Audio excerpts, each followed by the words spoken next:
দর্শক আমন্ত্রণ বিজনেস শুরুতে শিরোনামগুলো জানিয়ে দেব আপনাদের। দুর্বল 9 আর্থিক প্রতিষ্ঠান বন্ধের খবরে দুশ্চিন্তায় পুঁজিবাজারে বিনিয়োগকারীরা, ফেরত চান অর্থ, সুরক্ষা দেওয়ার আশ্বাস বিএসইসির। চট্টগ্রাম বন্দরে কন্টেইনার হ্যান্ডেলিংয়ে মাইল ফলক, গতি ধরে রাখার প্রত্যয় ড্রাই ডক কর্তৃপক্ষের। বিও অ্যাকাউন্ট রক্ষণাবেক্ষণ ফি কমাচ্ছে বিএসইসি, খুব শিগগিরই গেজেট প্রকাশ করবে সরকার, কার্যকর হবে চলতি অর্থবছর থেকে।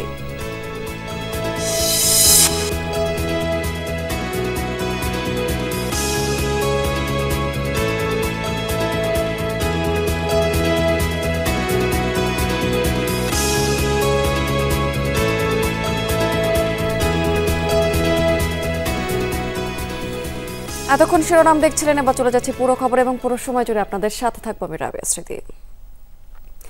দুর্বল 9 আর্থিক প্রতিষ্ঠান বন্ধ করে দেয়া হবে এমন খবরে দুশ্চিন্তায় পড়েছেন এসব প্রতিষ্ঠানের শেয়ারে বিনিয়োগকারীরা। তারা বলছেন যে প্রতিষ্ঠান বন্ধের আগে বিনিয়োগকারীদের অর্থ ফেরত দিতে হবে, যদিও আইনে বিনিয়োগকারীদের বিষয়ে পরিষ্কার কিছু বলা নেই। এই বিষয়টি নিয়ে বাংলাদেশ ব্যাংকের সাথে বিএসইসির আলোচনা করা উচিত বলে মনে করেন সংশ্লিষ্টরা। বাংলাদেশ ব্যাংক বলছে অবশ্য যে শেয়ারে বিনিয়োগকারীরাও কোম্পানির মালিক, সেভাবেই তাদের বিষয়টি সমাধান করা হবে। আর বিএসইসি বলছে যে আইন অনুযায়ী সুরক্ষার উদ্যোগ নেবেন তারা। অনিয়ম লুটপাটে জর্জরিত 9টি আর্থিক প্রতিষ্ঠান, বিতরণ করা ঋণের প্রায় শতভাগ খেলাপি কোনো প্রতিষ্ঠানের। আর্থিক সূচকে নড়বড়ে এসব প্রতিষ্ঠান বন্ধের সিদ্ধান্ত নিয়েছে বাংলাদেশ ব্যাংক। তালিকায় থাকা 9টি প্রতিষ্ঠানের মধ্যে 8টি পুঁজিবাজারে তালিকাভুক্ত। এসব প্রতিষ্ঠানের শেয়ারে বিনিয়োগ রয়েছে অনেকেরই। বন্ধের সিদ্ধান্ত নেওয়ার পর তলানিতে থাকা এসব কোম্পানির শেয়ারের দাম আরও কমেছে। বিষয়টি নিয়ে উদ্বিগ্ন বিনিয়োগকারীরা। বলছেন মালিকপক্ষের লুটপাটের দায় চাপানো হচ্ছে তাদের উপর। প্রতিষ্ঠান বন্ধের আগেই বিনিয়োগকারীদের অর্থ ফেরত দেওয়ার দাবি তাদের। আমার শেয়ার আছে, আমার শেয়ারটা মনে করেন 4 টাকা 5 টাকা করে কেনা একটা এফএস ফার্স্ট ফিনান্স, সেটা এখন 1 টাকা 70 পয়সা চলে আসছে। প্রথমে তো ওনারা জেড করে শেয়ারটাকে নামাই দিলেন, নিচে নামাইলেন, এখন বলতেছেন যে বন্ধই করে দিবেন। ভাই আমি তো শেয়ারটা টাকা দিয়ে কিনছি ভাই। ডিলিস্টিং করলে বিনিয়োগকারীদেরকে কিভাবে বাঁচাবে, আমাদের বিনিয়োগকারী আমরা যারা এই শেয়ারে ইনভেস্ট করছি তাদেরকে কিভাবে বাঁচাবে সেটা আগে আপনাদের ওনাদেরকে কনফার্ম করতে হবে। মার্কেটে আছে থাকুক, মানুষের কিছু পয়সা আছে, আর যদি এগুলি আপনাদেরকে কোনো কারণে বন্ধ করতে হয় তাহলে অবশ্যই ওদের অর্থটা আগে ফেরত দিয়ে তারপরে আপনি বন্ধ করেন। সংশ্লিষ্টরা বলছেন কোম্পানি আইন এবং ঢাকা স্টক এক্সচেঞ্জের ডিলিস্টিং আইনে শেয়ারে বিনিয়োগকারীদের ক্ষতিপূরণের বিষয়ে পরিষ্কার করে কিছু বলা নেই। ফলে প্রতিষ্ঠান বন্ধ হলে ক্ষতিগ্রস্ত হবেন বিনিয়োগকারীরা। বিষয়টি নিয়ে বাংলাদেশ ব্যাংকের সাথে বিএসইসির আলোচনা করা উচিত বলেও মনে করেন তারা। 8টা কোম্পানি তো লিস্টেড, তো সেখানে তো প্রচুর পরিমাণে বিনিয়োগকারী আছে এবং তাদের বিনিয়োগ আছে, ভালো বিনিয়োগ আছে। এইটার কথা কি বিএসইসি চিন্তা করছে যে বাংলাদেশ ব্যাংকের সাথে আলাপ করে যাতে বিনিয়োগকারীদের ক্ষতি না হয়, সেই জায়গায় কোনো সিদ্ধান্ত কিংবা চিন্তা ভাবনা আছে? তার কারণ ডিলিস্টিং রেগুলেশন যেটা আছে ডিএসসিতে, সেটার মধ্যে কোনো প্রোটেকশন নাই। বিএসইসিকে বাংলাদেশ ব্যাংকের সাথে বসে একটা রাস্তা বের করতে হবে যে কিভাবে বিনিয়োগকারীদেরকে সেভ করা যেতে পারে। পুঁজিবাজারে তালিকাভুক্ত প্রতিষ্ঠানের বিষয়ে সিদ্ধান্ত নিতে হলে বিএসইসির সাথে আলোচনা করার কথা, কিন্তু বিএসইসি বলছে বিষয়টি এখনও তাদের জানানো হয়নি। প্রতিষ্ঠান বন্ধ হলে আইন অনুযায়ী বিনিয়োগকারীদের সুরক্ষা দেওয়ার কথা জানিয়েছে নিয়ন্ত্রক সংস্থাটি। তালিকাভুক্ত কোম্পানিগুলোর নিয়ন্ত্রক হিসেবে বিসেককে তারা এটা জানাবে। তো আমরা যখন তাদের কাছ থেকে অফিশিয়ালি এই বিষয়গুলো তথ্যের আদান প্রদান হিসেবে আমরা জানতে পারবো, অবগত হব অফিশিয়ালি, তখন এই যে আইন যেটা দেওয়া হয়েছে এই আইন অনুযায়ী বিনিয়োগকারীর স্বার্থ সংরক্ষণের জন্য যেটা করণীয় সেটা Bangladesh securities and exchange commission করবে। বাংলাদেশ ব্যাংক বলছে শেয়ারে বিনিয়োগকারীরাও কোম্পানির মালিক, তাই ক্ষতিপূরণের ক্ষেত্রে তাদেরকে সেভাবেই বিবেচনায় নেওয়া হবে। মূল কথা হচ্ছে লিকুইডেশন করা হবে লিকুইডেশন ল অনুযায়ী। এই লতে উদ্যোক্তা, ক্ষুদ্র বিনিয়োগকারী, আমানতকারী, যেখানে যার যতটুকু দায় এবং যতটুকু সম্পদ ভোগ করার কথা সে অনুপাতেই তাদেরকে দায়ও বহন করতে হবে এবং যার যতটুকু সম্পদ পাওয়ার কথা তারা ততটুকু পাবে। কোম্পানি অবসায়নের ক্ষেত্রে সবার আগে আমানতকারীদের সুরক্ষা নিশ্চিত করা হবে বলেও জানিয়েছে বাংলাদেশ ব্যাংক। আলমগীর হোসেন, যমুনা নিউজ, ঢাকা। বাংলাদেশের প্রথম 5D AI ইনভার্টার যুক্ত সর্বোচ্চ বিদ্যুৎ সাশ্রয়ী যমুনা এয়ার কন্ডিশনার। চট্টগ্রাম বন্দরের নিউমোরিং কন্টেইনার টার্মিনালে কন্টেইনার হ্যান্ডেলিংয়ে রেকর্ড করেছে চট্টগ্রাম ড্রাই ডক লিমিটেড। দেশের প্রধান সমুদ্র বন্দরের কার্যক্রমে দক্ষতা এবং গতিশীলতা বৃদ্ধির মাধ্যমে এই প্রতিষ্ঠানটি রেকর্ড করেছে। সকালে এই তথ্য জানিয়েছেন ড্রাই ডকের chief operating officer captain Zahid Hossain. তিনি বলেছেন যে মাইলফলক গড়ার মাধ্যমে দেশের প্রধান বাণিজ্যিক প্রবেশদ্বারকে আরও কার্যকর এবং গতিশীল করে তুলেছে।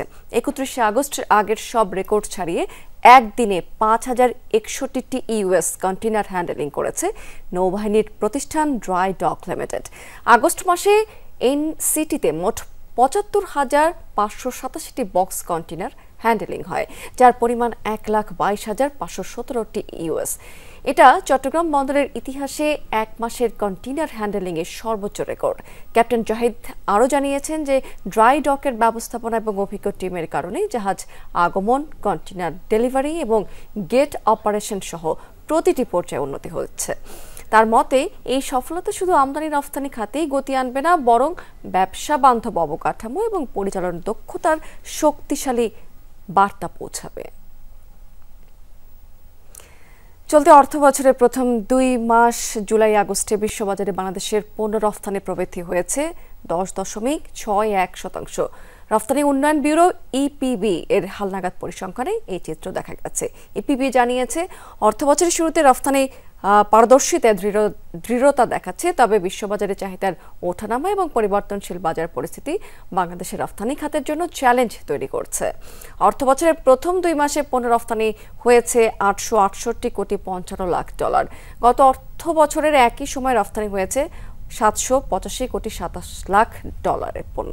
একক মাসভিত্তিক ইপিপির পরিসংখ্যানে দেখা গেছে যে গত আগস্টে দেশ থেকে $391.50 লাখ পণ্য রফতানি হয়েছে। প্রথম 2 মাসে $713.6 লাখ তৈরি পোশাক রফতানি হয়েছে, যা আগের বছরের একই সময়ের তুলনায় 9.6% বেশি।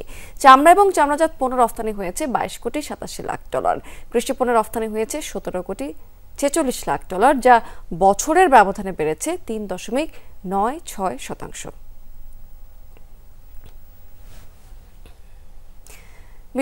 বিদেশে পাঠানোর লোভ দেখিয়ে অর্ধ কোটি টাকা হাতিয়ে নিয়েছে গোপালগঞ্জে টুঙ্গিপাড়ার এক প্রতারক। ভুয়া ভিসা এবং টিকিটের ফাঁদ পাতেন আলী আহমেদ ওরফে বাবু ফরাজি। টাকা ফেরত পেতে প্রশাসনের হস্তক্ষেপ চেয়েছেন ভুক্তভোগীরা। দ্রুত ব্যবস্থা নেওয়ার দাবি জানিয়েছেন অবশ্য তারা। ইয়াসিন আলীর যাওয়ার কথা ছিল আলবেনিয়া, অথচ তাকে নিয়ে যাওয়া হয় আলবেনিয়া থেকে 7,500 কিলোমিটার দূরের শ্রীলঙ্কায়।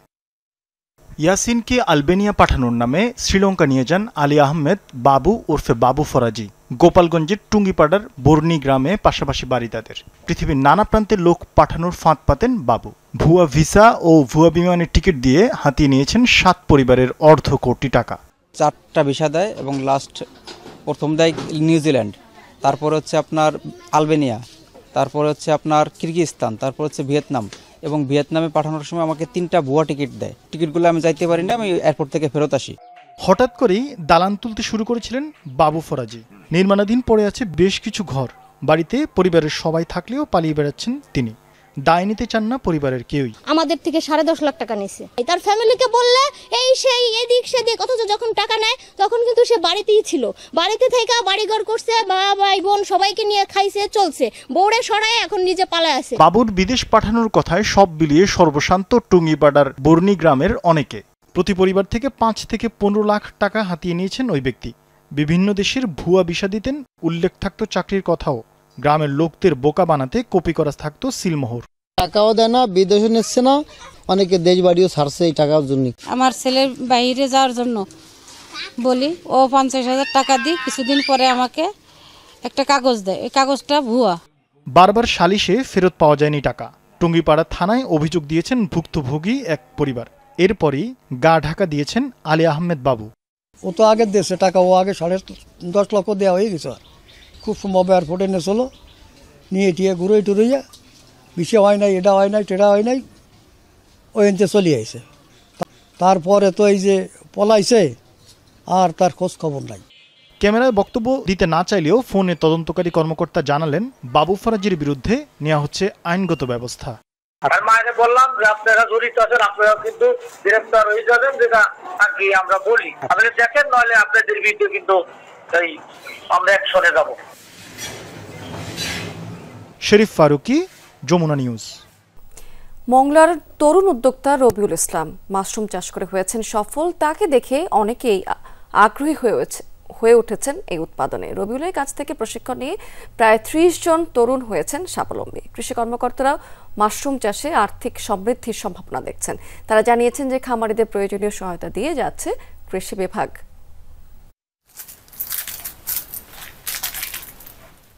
কাঠের গুঁড়া, খড়, চুন, চালের কুড়ার সাথে পরিমাণ মতো পানি দিয়ে তৈরি এই মিশ্রণে বীজ দিয়ে তা প্যাকেটবন্দি করে এভাবেই ঘরোয়া পরিবেশে চলছে মাশরুম চাষের প্রস্তুতি। বাগেরহাটের মোংলার চিলা এলাকার রবিউল ইসলাম বিদেশি এ ফসল চাষে দেখছেন সম্ভাবনা। ইউটিউব দেখে 2023 সালে ছোট পরিসরে তৈরি করা খামার এখন পরিণত হয়েছে পুষ্টি উন্নয়ন আর দারিদ্র্য হ্রাসকরণ প্রকল্পে। রবিউলকে দেখে উদ্বুদ্ধ হয়ে কৃষি অফিস থেকে প্রশিক্ষণ নিয়ে মাশরুম চাষে ঝুঁকেছেন 30 জন চাষি। আমরা কয়েকজন মহিলা মিলে আমরা এই মাশরুম চাষের উদ্যোগ নিয়েছি। আমরা হর্টিকালচারের থেকে ট্রেনিং নিয়েছি এবং রবি আমাদের সাথে আছে। আমরাও ক্ষুদ্রভাবে চাষ শুরু করে দিয়েছি এবং সাড়া পাচ্ছি। মাশরুম, এই যে দেখেন মাশরুম হয়েছে, আমরা প্রথমে নিজেরা খাচ্ছি, মার্কেটেও কিছু বিক্রি করতেছি। মাশরুম চাষে ব্যয় কম, তবে আয় বেশি। পুষ্টিগুণে সমৃদ্ধ হওয়ায় আছে চাহিদাও। তবে মাস্টার মাদার কিংবা মাশরুমের বীজ উৎপাদনে প্রয়োজন গবেষণাগার, যেখানে বিশেষ প্রক্রিয়ার মাধ্যমে সরাসরি মাশরুমের দেহকলার অংশ বা টিস্যু থেকে বীজ তৈরি করা হয়। এসব বীজ খুলনা, ঢাকা সহ বিভিন্ন জেলা থেকে সংগ্রহ করেন রবিউল। পরে নিজেই তৈরি করেন বাণিজ্যিক স্পন প্যাকেটগুলো ড্রামে রেখে তাপে চাপে সিদ্ধ করে জীবাণুমুক্ত করা হয়। ঠান্ডা হওয়ার পর 20 থেকে 25 দিন রাখা হয় বিশেষভাবে তৈরি মাতৃঘরে। একটা প্যাকেট আপনি কিনে নেবেন সর্বোচ্চ 25 টাকা দিয়ে। যখন 500 গ্রামের একটা প্যাকেট 25 টাকা দিয়ে কিনবেন, ও যখন আপনার ফলন দিবে, আপনার ন্যূনতম সেখান থেকে 400 গ্রাম মাশরুম আপনি পাবেন। মাশরুম যদি আমি ব্যাপক হারে করতে পারি, তো আমার প্রতি মাসে একদম কম করে হলেও 30 থেকে 40 হাজার টাকা আয় করা সম্ভব। মাশরুম চাষে আগ্রহীদের প্রশিক্ষণ ও কারিগরি সহায়তা দিয়ে থাকে কৃষি বিভাগ। যারা আসলে মাশরুম চাষে আগ্রহী ও উদ্যোগী, আমরা উপজেলা কৃষি অফিস থেকে তাদের প্রশিক্ষণের ব্যবস্থা করে থাকি। মাশরুম চাষটাকে যদি তারা কন্টিনিউ করে এবং সম্প্রসারণ ঘটায়, তাহলে মংলা অঞ্চল সহজেই মাশরুম চাষে সমৃদ্ধ হয়ে উঠবে এবং মাশরুম সহজেই তাদের পুষ্টি নিশ্চয়তা করবে এবং বাজারে মাশরুমটা সবার জন্য পর্যাপ্ত সরবরাহ থাকবে। বাবা মারা যাওয়ার মাঝ পথেই থেমে যায় রবিউলের পড়াশোনা। তবে থেমে যাননি এই তরুণ উদ্যোক্তা। মাশরুম চাষে তার সফলতা তরুণদের জন্য হয়ে উঠেছে এক অনুপ্রেরণার গল্প। মুনাওয়ার রনি, যমুনা নিউজ, মোংলা।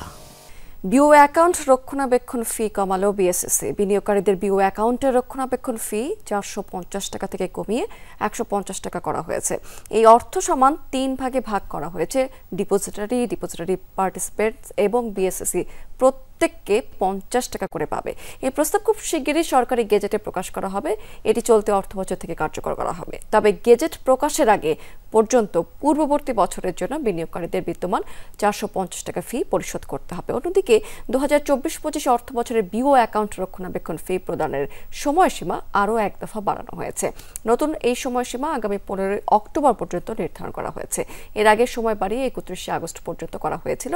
আরও জানানো হয়েছে এখানে যে জানুয়ারি থেকে তালিকাভুক্ত সব কোম্পানি এবং প্রাতিষ্ঠানিক বিনিয়োগকারীদের জন্য আন্তর্জাতিক আর্থিক প্রতিবেদন মান অনুযায়ী আর্থিক বিবরণী প্রকাশ বাধ্যতামূলক।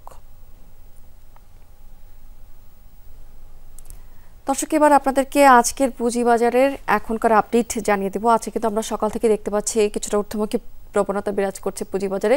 ঢাকা এবং চট্টগ্রাম শেয়ার বাজার সূচকে এক ধরনের উত্থান হয়েছে এবং সেই সাথে কিন্তু বেশিরভাগ প্রতিষ্ঠানের শেয়ারের দামও সকালের দিকে আমরা দেখতে পাচ্ছি যে বেড়ে গেছে।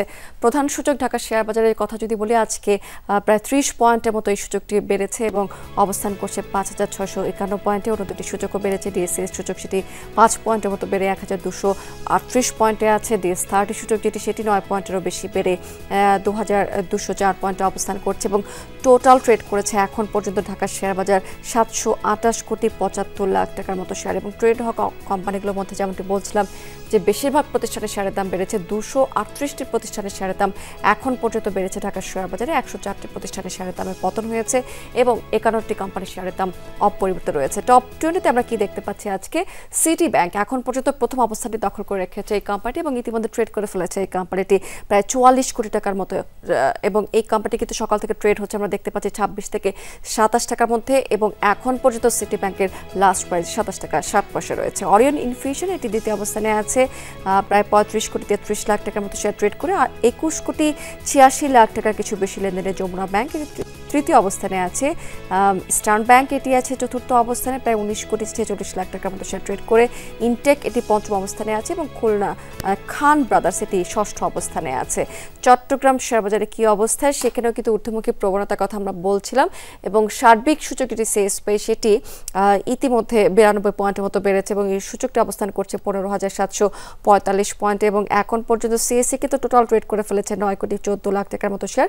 166টি প্রতিষ্ঠানের টোটাল ট্রেড করেছে এখন পর্যন্ত চট্টগ্রাম শেয়ার বাজারে, যার মধ্যে 90টি প্রতিষ্ঠানের শেয়ারের দাম বেড়েছে, 47টি কমেছে এবং 29টি প্রতিষ্ঠানের শেয়ারের দাম অপরিবর্তিত রয়েছে। দর্শক, এই ছিল আমার হাতে পুঁজিবাজারে এখনকার আপডেট। আমরা অন্য প্রসঙ্গে চলে যাচ্ছি। এবার আমদানি করা ঔষধে ব্যাপক শুল্কারোপের পরিকল্পনা করছেন মার্কিন প্রেসিডেন্ট ডোনাল্ড ট্রাম্প।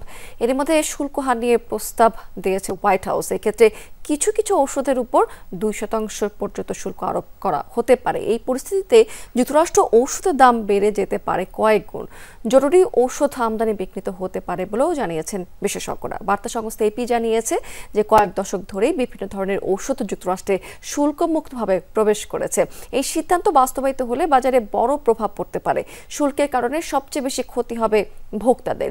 এই পরিস্থিতির সঙ্গে মানিয়ে নিতে কোম্পানিগুলোকে 1 থেকে 1.5 বছর সময় দেওয়া হতে পারে।